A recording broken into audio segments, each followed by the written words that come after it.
One day, I discovered completed divorce papers and a marriage license in my husband's room.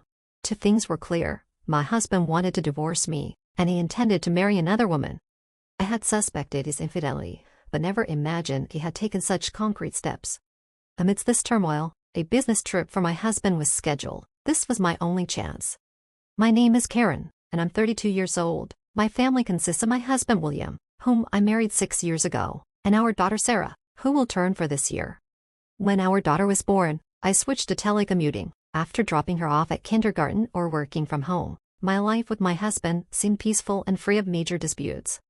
Lately, he seemed preoccupied with overtime work and business golf outings. Our intimacy as a couple had dwindled, but I thought I was happy, blessed with a lovely daughter. One day, while cleaning my husband's room, I found a receipt under the drawer. What's this receipt? Wait, $3,000. It was from a renowned brand. I was stunned by the staggering amount I had never seen before. Why would this receipt be here? William wasn't interested in brands, and this was a woman's brand. After thinking it over, I concluded, could this be a birthday present from my husband? My birthday is in 2 weeks. It must be that. I chose to interpret it favorably, pretended not to notice, and put the receipt back in its place. On my birthday, my husband didn't come home bearing a present. He should have returned home early, maybe even bought a cake, but my expectations were dashed. He returned after midnight, smelling of perfume. He doesn't wear perfume. Could it be? I suddenly hinted at my birthday. Hey William, do you know what today is? What's with you all of a sudden? I'm tired, you know. Did you know it was my birthday today? Oh, right. Happy birthday. I was taken aback by his nonchalant birthday wish. Is that all? I asked. He looked visibly annoyed. What do you mean by is that all? You're over 30, aren't you? We're not at an age to celebrate every birthday. Well, that might be true, but I'm going to take a bath and sleep. All right. With that, my husband left the living room. I realized he didn't even want to celebrate, let alone give a gift. Finally, I was certain my husband was having an affair. That receipt must have been for his mistress. His frequent absences due to overtime and business golf outings were probably to meet her. Thinking about the sadness and frustration brought tears to my eyes. Despite leaving all housework and childcare to me, I couldn't forgive him for meeting another woman under the pretense of work. Having confirmed my husband's affair, I decided to gather information on the other woman. A few days later, waiting for my husband to fall asleep, I checked his smartphone. The evidence of the affair was quickly found in his chats and pictures. Shockingly, my husband didn't have just one mistress but 2. Unbelievable. An affair is already intolerable, but to other women, what on earth is he thinking? My beloved man turned out to be such a despicable person. I was deeply disappointed. By this time, my anger toward my husband had surpassed my sadness. I was determined to corner him thoroughly and started gathering information on the mistresses fervently.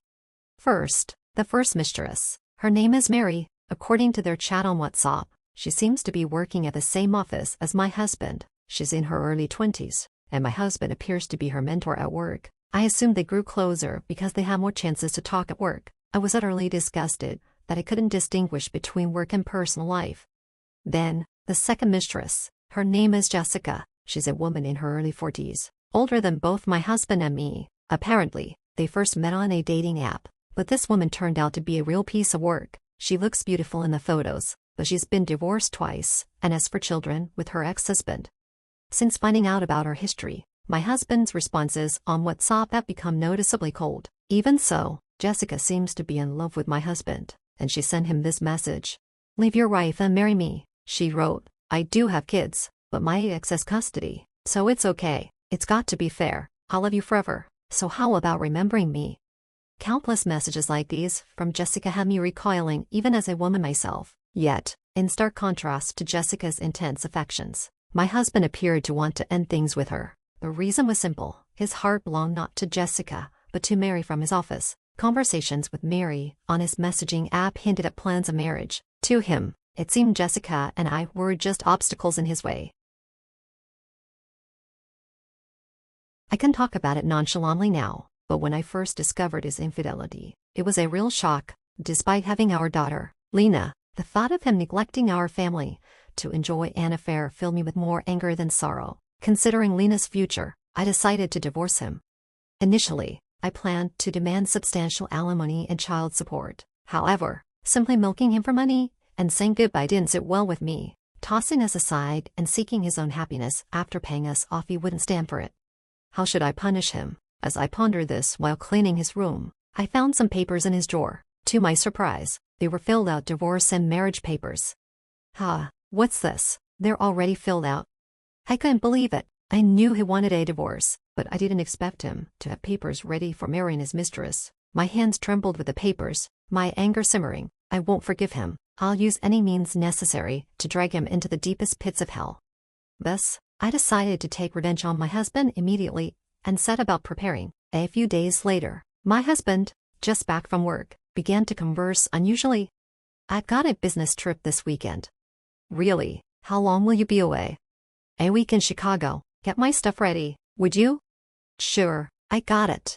I wasn't sure if he was really going on a business trip, but that didn't matter. Right now, such a perfect opportunity didn't come by often. I planted a small GPS tracker in his travel bag. As expected, his destination wasn't Chicago but Los Angeles. He likely gone on a trip with his real love interest, Mary. I messaged Jessica, the second woman, and arranged to meet behind my husband's back. At first, she was suspicious, but when I revealed my intention to divorce, she eagerly agreed. A few hours later, I met with Jessica and spoke to her plainly. "Nice to meet you. I'm Karen, William's wife. I'll get straight to the point. We're getting a divorce." "Are you serious?" "Of course. Look at this." I showed her the divorce papers that my husband prepared. "I've already signed them, and I'm going to file them right away." "But why are you telling me all of this?" "I thought I should hand this over to you," I said, passing the already filled out marriage certificate to Jessica. She widened her eyes in shock. "Miss, is this? It seems like my husband wants to divorce me and remarry you. I thought it would be better to give this to you in advance. That's why I brought it." "Is that so? So he really understood my feelings." She must have been overjoyed. She didn't doubt it for a second and readily accepted the marriage certificate.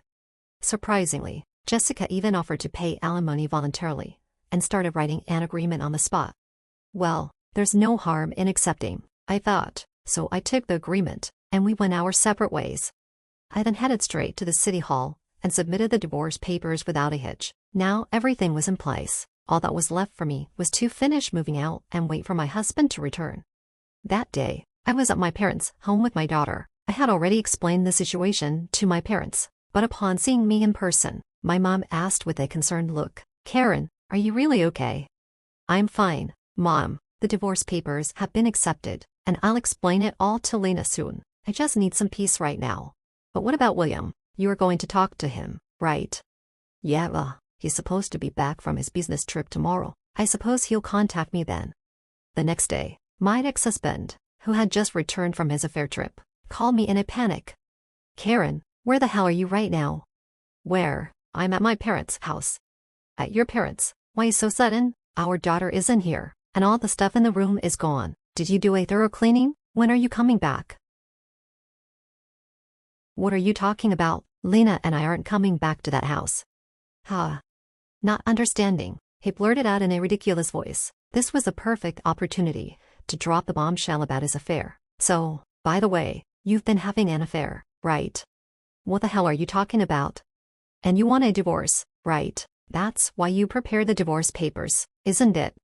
"How did you?" "So I was right. Since you wanted this, I went ahead and filed the divorce papers." "What? You did? You filed the divorce papers?" "Indeed. You'll be paying alimony and child support for Lena, right? You do have at least that much responsibility, don't you?" I said firmly.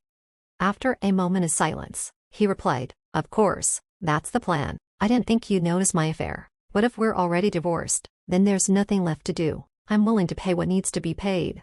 "Well, that's good to hear. As long as you pay the alimony and child support properly, it's fine by me." "Right, yeah. Thanks for everything, Karen. You're really understanding. I truly appreciate it." Despite having two affairs, my ex-husband showed no signs of remorse, and yet had the audacity to try to end our relationship cleanly. It was incredibly frustrating. Why was he trying to make things end smoothly after having multiple affairs? Shouldn't an apology come first? So, I decided to expose everything to my despicable ex-husband. Oh, by the way, I have also delivered the marriage registration to your new wife. Don't play dumb. You know Jessica, who's madly in love with you. She was one of your affairs, wasn't she? Wait a minute, Karen, you're joking, right? Tell me it's a lie. His voice was shaking so much that I could tell even over the phone. I was struggling to suppress my laughter. Why would I lie about that? While you were having a fun trip to Los Angeles with Mary, I made sure to deliver it to Jessica. Wait, hold on. Why Jessica of all people? I wanted to marry Mary. Why don't you contact her? I gave the marriage registration to Jessica a few days ago, so she might have already filed it. No way, that's impossible. Wait, please, I never intended to marry Jessica. My ex-husband's voice was full of desperation and tears. Please, Karen, help me. I'd rather not divorce you than marry Jessica. What are you saying now? Jessica's crazy. She's like a half-stalker. No matter what I say, she won't leave me alone. She's so persistent. That's what happens when you meet people on dating apps. You reap what you sow. Okay, I got it. I'll remarry you, Karen, so please help me. What about Mary? I thought she was the one you wanted. I'll break up with Mary. I realize now that you're the one for me. I won't look at other women, so please help me. No, Why should I help a piece of trash like you, who cheated while we have a daughter? Do you even understand your position? You are involved with other women, and despite having a family, you think you can get off with just paying alimony and child support. Are you a fool? Karen, please forgive me. Don't call me by my name so casually. I will never associate with you again, and I will never forgive you. I won't let Lena meet you, and if you show up in front of us, I won't hold back. Never interface with me and Lena's life again. After saying that to my ex-husband, I hung up. He kept calling back nonstop, but I never picked up. Later, after our divorce negotiations, it was decided that it would pay a large amount of alimony and child support for our daughter, and of course, I made sure to claim appropriate alimony from his two affairs as well. Let him feel the full consequences of laying a hand on a married woman. I heard that right after divorcing my ex-husband, Jessica made a bold move into the house he used to live in with me. This blindly in love woman, armed with a ton of luggage, moved right in. Why are you here? He stammered. Why, because we're finally husband and wife, aren't we? We can finally live together. She cooed. No, you've got it all wrong. I had no intention of marrying you. There's no need to be shy, sweetie. I received the marriage license from your ex-wife, and I've already submitted it. Okay. But that was Karen's doing. Don't worry about the details, okay? As long as I can be with you in any shape or form, I'm happy. Oh, help me. Just when he thought his ordeal was over, his hell wasn't done. Not long after Jessica moved in, Mary, the other woman he was having an affair with, barged into the house. That's when Jessica and Mary met face to face. Instantly guessing what was going on, the two women started to brawl in a furious catfight. Who are you? Why are you in his house? Who the heck are you? I'm his wife. I thought he split from his wife. He did, to marry me. I don't know who you are or where you're from, but don't interface with our relationship. I can't believe it. He said he wanted to marry me, and now he's already registered with someone else. I was the one he chose. You weren't. Simple as that. What? I've had enough. Mary, exasperated, ended her relationship with him. She reported his infidelity to his workplace, leading to his dismissal. Now, my ex-husband is working multiple part-time jobs to make ends meet, while still paying alimony and child support. Jessica, now his wife, continually pressures him to earn more money. My ex-husband occasionally messages me on WhatsApp. I'll make sure to pay the alimony and child support properly. Let's start over. I promise I won't cheat again. Please come back. I can't handle Jessica anymore. Mary got me fired. Help me. I read his messages but never respond. I have no intention of getting back together, nor do I feel any sympathy for him. He's facing the consequences of his actions, and I'm content to let him suffer the repercussions of his behavior. I'm considering blocking his contact and leaving the rest to my attorney. As for me, I'm enjoying a peaceful life at my parents' house, with my daughter about to start elementary school. I plan to explain the situation with her father. It will likely be difficult for her to face this reality, given that her father is no longer in her life, but I will explain it as many times as necessary until she understands. I'm confident that as she grows up, she will come to comprehend the situation. For now, my parents are supporting me, and I look forward to building a future filled with happy moments with them and my daughter.